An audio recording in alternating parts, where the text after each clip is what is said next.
Well, Occupy demonstrators are taking aim at the night shift at the Port of Oakland tonight. They brought the port to a standstill this morning, and they're now blocking the main gate once again. It's part of a demonstration at West Coast Port stretching from Vancouver, British Columbia, south to San Diego. ABC 7's Laura Anthony is live with the protesters at the Port of Oakland. Laura? Well, hi, Carolyn. Let's show you behind me. There are hundreds of demonstrators who have made their way down here from downtown Oakland, from Franco Gao Plaza. As you said, their goal tonight was to disrupt the night shift, and as we speak, we've gotten word that they have in fact done that the terminal operators have now canceled the night shift, which is the 7 p.m. shift. The protesters announced that themselves a few minutes ago, and we were able to confirm that. This latest development comes after a day of disruptions here at the port. This is how it looked through most of the day in front of Hanjin Shipping. A small group of Alameda County Sheriff's deputies standing guard at the front gate, and little or no traffic in or out. What we know is this has impacted workers' lives, working families at a critical time of the year for all of them. As promised, hundreds of demonstrators marched on the Port of Oakland in the early morning hours, successfully disrupting much of the operations at 7 maritime berths.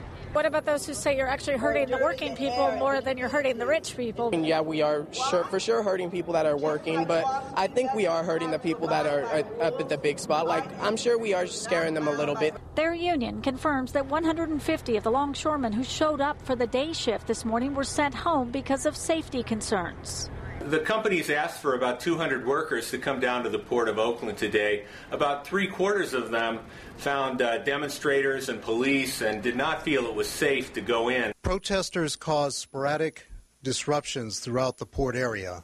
Despite evidence of some serious disruptions, port and city officials insisted the impacts were mostly minor, despite what appeared to be little activity at some of the gates. The port has remained operational throughout the morning. Traffic is now flowing in and out of the port. We will continue to work hard for the afternoon and evening to keep port operations and downtown businesses going with the minimum disruption. We urge demonstrators to continue to respect the rights of the 99% who are working out at the port and downtown, and urge them to keep their protests peaceful. And again, this is a live picture here at berth 5556. This is the home of Hanjin Shipping. We're showing you some demonstrators on top of one of the trucks. There's been a line of trucks here all day drivers who could not get inside here to unload their rigs. Now, as we speak, the demonstrators, as you can hear behind me, are having a meeting. They're actually waiting for another group of protesters, we understand, is coming from the West Oakland BART station. At that point, they say they're going to have a General Assembly meeting. I believe they're about to begin that, and they're going to decide whether to extend their blockade into the morning hours until the 3 a.m. shift starts. But again, at last word, the terminal operators have canceled the 7 p.m. shift.